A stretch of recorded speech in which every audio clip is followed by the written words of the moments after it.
근로시간이란. 근로시간 관리가 그래서 굉장히 중요해졌어요. 52시간, 법정 근로시간 40시간에다가 합의 연장 근로 12시간을 해서 52시간이라고 이렇게 하는데, 미리 설계를 이제 하는 측면인 것이죠. 근로시간을 잘 설계는 했어요. 근데 하다 보니까 잠깐 넘어가는 실수로 과실로 이렇게 초과가 됐다라고 했을 때 과실범으로 처벌하는 규정은 저희는 두고 있지는 않습니다. 일반 형법에 있어서는 고의범 다루고 과실범 다루고, 과실범은 처벌 규정이 있는 경우에 처벌을 하는 거고, 그게 대원칙인데, 그래서 운용을 하다가 잠깐 뭐 실수해서 뚫고 나가는 것은 그럴 수 있지만, 미리 설계를 하는 데 있어서는 이 범위 안에서 합의도 잘 이루어져야 되고 40시간 범위 안에서 이루어져야 되는데, 휴게 시간을 감안해서 잘 설계를 해놨어요. 근데 이 휴게 시간 관리가 잘못돼 가지고 마치 대기 시간처럼 운영이 돼 버렸어. 그래서 처음에 설계한 의도와는 다르게 운영이 되거나, 이러한 경우에 있어서 어떤 근로시간의 법 위반 사항이 될 수도 있는 거거든요.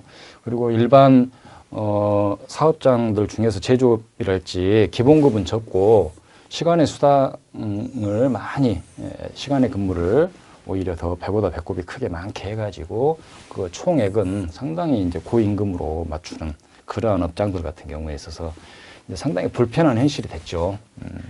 이거를 사용자가 이제 사례에서도 보겠지만 묵인하는 경우에 오히려 노동조합이 강성이고 해서 이 시간의 근무에 대해서 더 강한 어떤 요구를 해가지고 이루어지는 측면이다 하면은 뭐 공범이 되든지 뭐 그렇게 될 수도 있겠는 상황이 된 것이죠.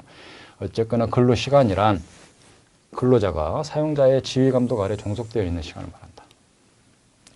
즉 노동력을 사용자의 처분 아래에 실근로시간을 말합니다. 휴게시간은 제외하는 것이죠. 실근로시간.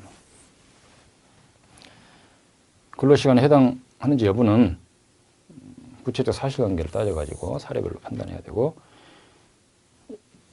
사용자의 지휘 감독 아래에 있는 이 대기시간 등은 근로시간인 것이 원칙이죠. 예.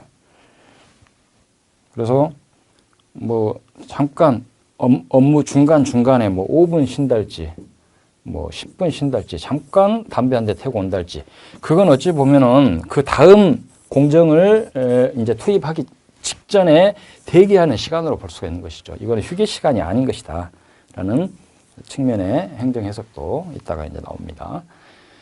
그래서 원래는 뭐 휴게 시간으로 이렇게 형식적으로만 잡아놓고 많이 운용을 했었죠. 예전에 이제 그 천국에 가면 먹을 수 있다는 김밥집이랄지 그런 데 가면은 뭐 그분들 식사하고 있어요. 이제 일하시는 분들 식사하다가 손님 오면은 그냥 이렇게 이제 그런 걸로 해서 다툼이 많이 이제 노동지청이랄지 거기서 우리는 휴게 시간이 없었다. 또 이제 경비 근무하시는 분들, 그분들 같은 경우는 낮에 근무하는 모습이나 저녁에 취침 시간이라고 하는데 초소에 이렇게 불 켜놓고 거기 앉아서 꾸벅꾸벅 졸고 있는 모습이나, 일하는 것도 아니고 쉬는 것도 아니고 비스무리하게 그렇게 되어 있는 경우들 있죠. 또 이제 버스 운송업체 같은 경우는 휴게실이 이제 넓게 있어가지고 그 내 배차 시간 외에 이제 거기 앉아서 뭐 담배도 피고 서로 토킹 오버업도 하면서 바둑도 두고 뭐 텔레비도 보고 뭐 그렇게 대기하고 있다가 내 시간 되면 이렇게, 그거는 이제 어떤 노선 운행을 위한 대기하고 있는 시간이라고 봐야 되는 거예요.